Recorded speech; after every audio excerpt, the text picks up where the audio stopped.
Alright, lanjut. Ini journey number 2. Journey yang kedua.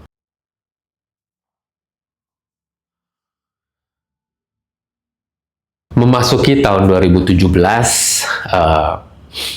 Tuhan percayakan kami satu bisnis untuk memulai Evlogia Cafe and Store. Waktu itu, gue masih terus aktif di pelayanan. Jadi gue masih terus di kepengurusan Pak Sutri dari menjadi pengurus sekian periode sampai akhirnya dipercaya juga untuk menjadi ketua gitu ya. Tapi sejujurnya setelah 7 tahun terus-terusan aktif itu buat gue burn out. Gue burn out terhadap pelayanan. Gue ngerasa gue bener-bener udah terlalu nggak sanggup deh gitu untuk terus. Ya sebenarnya ini kesalahan gue sendiri juga. Gue sampai satu titik gue ngerasa bener-bener sombong gitu terhadap pelayanan gue. Gue ngerasa sampai di momen gue ngerasa pelayanan ini nggak bakal bisa jalan kalau nggak ada gue. Jadi makanya gue harus terjun, gue very micro manage ke semuanya. Gue ngerasa gue harus turun tangan di sini dan di situ gitu. Jadi akhirnya gue burn out sendiri. Yang sebenarnya nggak seperti itu harusnya dalam pelayanan. Tapi itu yang terjadi sama gue. Gue sampai di titik gue ngerasa, wah pelayanan gue udah gak sehat nih. Gue ngerasa udah bener-bener udah kacau banget secara mental ya, secara pemikirannya, secara hati gue tuh udah gak bener gitu. Gue udah gak tulus lagi pelayanan gue untuk Tuhan. Gue ngerasa pelayanan ini seperti untuk mengangkat diri gue sendiri kalau gue tuh jago. Udah parah banget deh gue bener-bener di momen itu karena gue terus kasih makan ego gue selama pelayanan. Sampai akhirnya gue burn out sendiri, bener-bener gue burn out gitu. Gue udah ngerasa gak sanggup. Jadi gue bilang, mungkin di momennya gue stop dulu dari kepengurusan, dari pelayanan, gue cuti dulu gitu, gue bilang. Gue mau menata ulang pikiran gue, hati gue, dan kesiapan gue untuk tertuju pelayanan gue kepada Tuhan gitu, supaya kembali. Jadi gue minta cuti dulu gitu. Ternyata setelah selesai proses kepengurusan itu, oke, selesai, udah serah terima juga kepada yang berikutnya. Baru jeda nggak lama, muncul tawaran untuk menjadi salah satu majelis di gereja. Wah gila, ego gue dikasih lagi makan nih gitu. Gue ngerasa, gila men, karir gue di gereja bagus banget nih. Lu lihat ya, gue baru masuk dalam gereja, gue langsung jadi pengurus, jadi ketua komisi. Selesai jadi ketua komisi, gue langsung ditawarin jadi majelis coy gitu. Parah banget. Ego gue terbang kemana-mana gitu. Gue ditawarin untuk bisa jadi majelis gitu di gereja. Awalnya gue bilang gitu, ya udah kasih gue waktu sebelum gue jawab, gue doain dulu gitu ya. Tapi bener, wah ego gue tinggi banget deh, gue ngerasa kayak gila, gue hebat sih. Parah banget gue di momen itu, gue sadar banget sih. Waktu itu jadi ya udah gue doain dulu momennya gitu, gue doain dulu. Dan gue tanya sama Karin dong, sebagai pasangan kan gue tanya dulu dong pendapatnya. Gimana nih aku ditawarin untuk jadi majelis nih di gereja untuk periode berikutnya gitu. Dan tentunya Karin sebagai seorang istri yang baik dan sangat suportif, dia langsung menolak. Iya, jadi Karin nggak setuju gue jadi pengurus, jadi majelis. Karin nggak setuju gue jadi majelis. Dia bilang salah satu reasonnya adalah, aku rasa belum siap. Karena kamu bahkan belum pernah baca Alkitab secara penuh.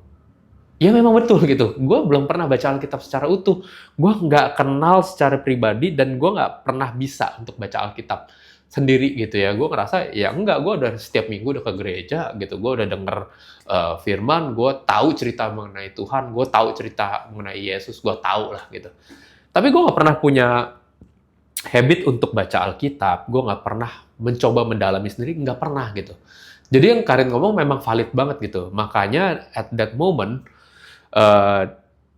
tepat di 1 Januari 2018, gue making komitmen untuk baca Alkitab secara penuh di aplikasi YouVersion tuh. Jadi buat teman-teman kalau mau baca, gue rekomen sih yang di YouVersion dari Bible Project. Program baca Bible 365 hari. Gue mulai waktu itu tanggal 1 Januari, persis dia akan selesai tanggal 31 Desembernya gitu. Jadi gue mulai making decision untuk coba rutin baca Bible gitu. Gue pikir yang Karin bilang juga bener. Mungkin ini salah satu sebabnya juga pikiran gue tuh nggak pure. Pelayanan gue nggak tulus gitu. Karena gue jadi distract, gue jadi burnout. Ya udah, gue coba ambil keputusan baca Alkitab setiap hari.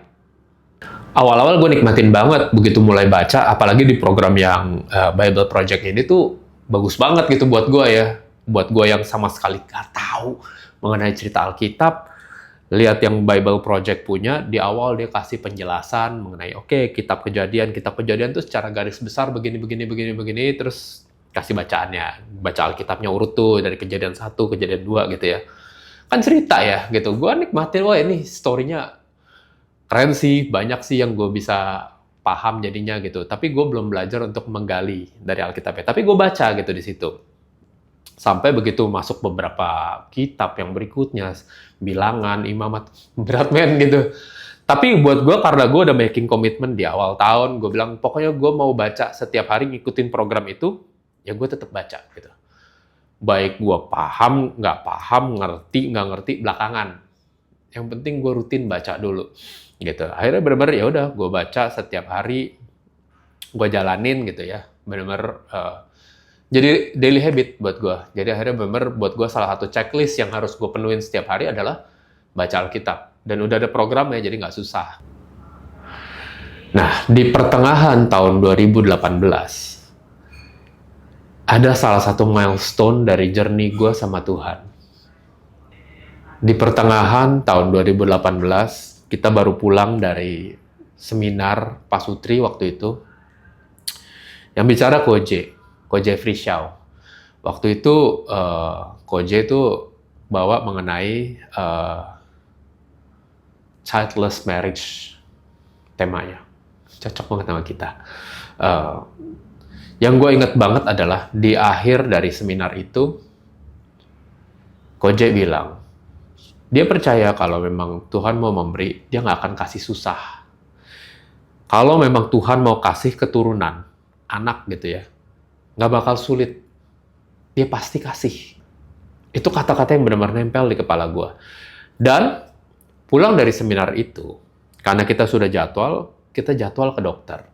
Waktu itu kita lagi mulai lagi nih program untuk ngecek lagi lah gitu ya. Awal-awal kita ngecek aja gitu di tahun 2018 itu.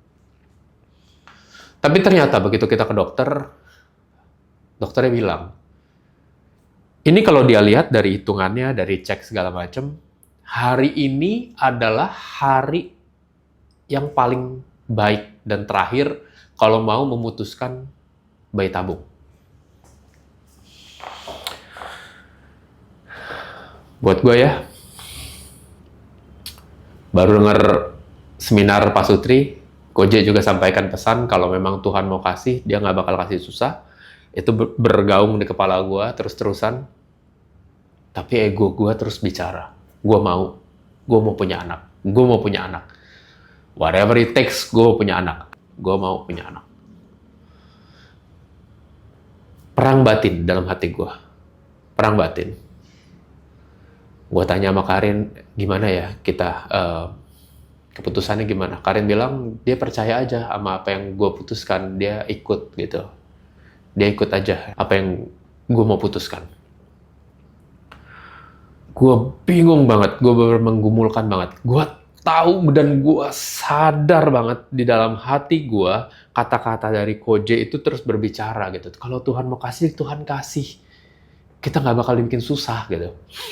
Don't get me wrong, gue nggak bilang kalau program bayi tabung itu salah. Tapi ini pergumulan kami. Ini pergumulan yang kami alami. Dorongan itu kuat banget. Ego gue pun gak mau kalah. Ego gue terus bilang, gue mau. Pokoknya gue mau punya anak. Pokoknya gue mau punya anak. Dan ini momennya. Dan saat itu, ego gue yang menang. Gue bilang, kita lanjut program bayi tabungnya.